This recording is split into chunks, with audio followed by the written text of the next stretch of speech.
Você deveria pensar sobre o mistério da morte, porque esse é um assunto solene e importante. O último inimigo a ser destruído, diz a Bíblia, é a morte.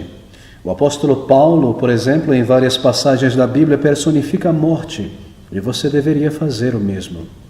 Porque a morte se comporta como se fosse uma pessoa. Ela te segue de perto ao longo de toda a vida.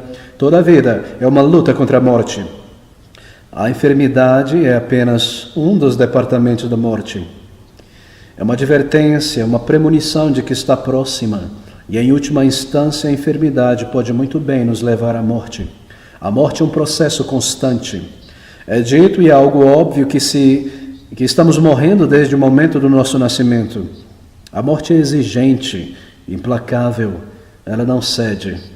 Ela te tortura, ela brinca e joga com você. A morte te tenta ir a ela e ri de você. Ela está sempre lá como uma grande sombra sobre você. Ela quase te chama a ir na direção dela. Algumas pessoas ela atrai de uma maneira curiosa. Elas incita e desafia a fazer coisas perigosas e a participar de atividades perigosas. Ou as atrai às bebidas e às drogas, ou a fazer coisas que no final será a sua própria ruína. Ou talvez, se você é uma pessoa inclinada às depressões profundas, a morte vem e ela covarde te faz acenos para que você a siga. A morte levará teus entes queridos impiedosamente e te tomará deles também. A morte zomba e provoca você, é claro que sim. Muitos jovens não conhecem as provocações da morte ainda, mas você conhecerá. Quando de tempos em tempos, conforme você fica doente de uma coisa e de outra, a morte te olha na face, te olha maliciosamente e diz: vem cá, vem cá. Oh amigos, a morte é tão desonesta. Eu conheci uma senhora, não faz muito tempo, que foi submetida a uma operação. Não era algo muito grave, ela estava muito melhor. E de repente se foi. Ninguém esperava. Os médicos, sem dúvida, fizeram o melhor possível.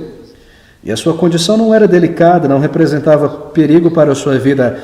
De repente, ela avança sobre você. Se você não é uma pessoa convertida, você está à mercê da morte com todos os seus truques e provocações.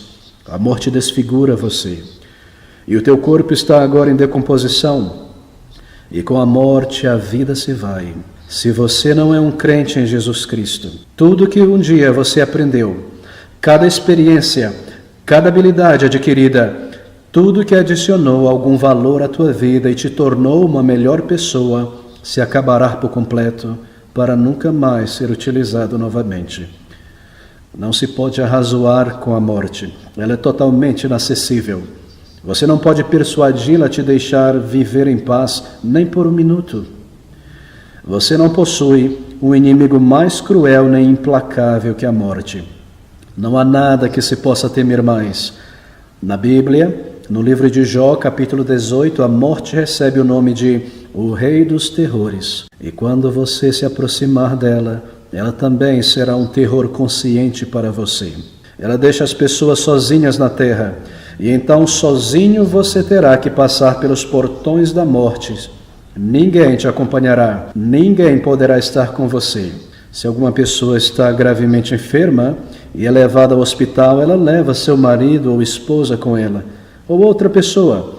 Mas você passa pelas portas da morte completamente sozinho. Você está indo para o julgamento, amigo. Tudo terminou. A morte é juízo. É o juízo de Deus sobre os seres humanos por causa do pecado. Mas se você se voltar para Jesus Cristo e confiar nele, você pode ser o pior homem ou a pior mulher no mundo, e as pessoas digam como uma pessoa como essa jamais poderia vir a Jesus Cristo. Mas se você derramar teu coração diante dele e confessar a ele o pior de você, e pedir a ele o seu amor perdoador, e fizer isso com sinceridade, ele te transformará. E assim, quando o momento da morte física chegar, Cristo nos conduzirá em seus braços através dela, e nós apenas a experimentaremos de passagem. E quando a luz desse mundo se apagar, a luz de um novo mundo se acenderá, e ele te receberá. Ele, o amigo dos pecadores, o Salvador, ouça Jesus e creia nele.